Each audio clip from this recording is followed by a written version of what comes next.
Meron bang mga tao na hindi puwedeng magpa-pap smear? Okay, technically, yung mga ano nga, initially hindi naman sexually active, medyo dini-delay namin ng konti 'yan. Uh-huh. Tapos yung mga 65 and above naman na nag-pap smear kami last, normal naman yung mga ilang taon ng normal naman yung pap smear, puwedeng hindi na. Puwede rin yung mga babae na naoperahan na pati yung cervix, yung tinatawag natin na Tabiso, yung, total abdominal hysterectomy, 'pag kasama pati yung cervix na tinanggal, usually hindi na rin kami nagre-recommend ng pap smear nun. Ayan, yung pinapakita nating photo, Doc, I'm not sure kung nakikita mo siya diyan sa iyong Yes, screen. yes, I can see it, oo. Okay. Eto yung paraan.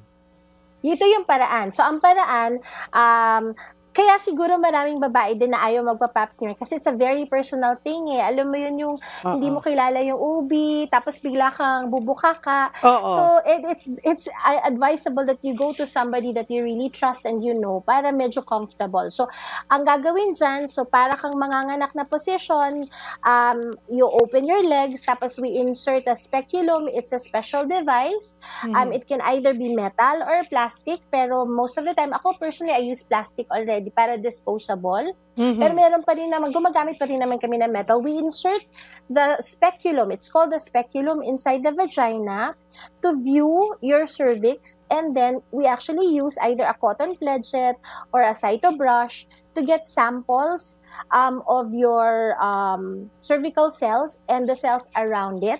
Mhm. Tapos pinapadala namin to. Tapos may dalawang klase kasi ng pap smear eh. So yung conventional, tsaka yung tinatawag namin na liquid base. Okay, alright. Mm-mm. So ayan mga kapatid, meron ako mga kilala after their ano, 'pag pumasok na sa senior moment, Doc, yung ano na, nasa senior na or matagal na Mm-mm. ngang walang sex dahil may edad na hindi po Mm-mm. yun excuse not to have sex with your partners kahit na may edad Yes! na, may benefits po yan.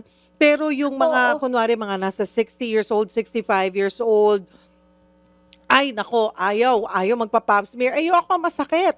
Ayan, Oo. sometimes daw parang virgin ulit na nagdudugo. Ayan, normal ba yun, Doc?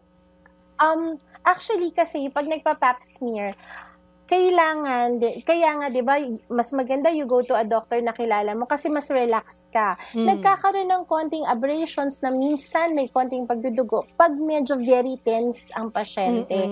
So, Mm. ako personally, I tell my patients to really relax eh, kasi hindi naman namin ipapasok or hindi makakapasok ang speculum Yes. kung hindi ka relax. Now, 'pag hindi ka relax, the more actually tina-tighten mo yung vaginal muscles mo, the more painful it will be. Kasi, syempre iniipit mo, tapos may bakal akong pinapasok sa loob or meron akong plastic na device Mhm. na pinapasok sa loob. So, pag inipit mo, mas ikaw ang masasaktan, diba? So, yun ang sinasabi namin. Try to relax. I know it's easier said than done, pero para sa kabutihan mo yung pag-relax eh. Hmm. Kaya, tapos siguro daanin sa kwentuhan na lang, 'di Yes. ba? Magkwento Parang ka lang ng magkwento para ma-distract ka habang ginagawa ng OB mo yung pap parang smear. ginagawa nating dalawa. Oo, Tsismisan ng tsismisan, chika lang natapos ng na chika, pala. 'di ba? Natapos na pala, hindi naramdaman. Gano'n 'yun dapat Oh. mga kapatid.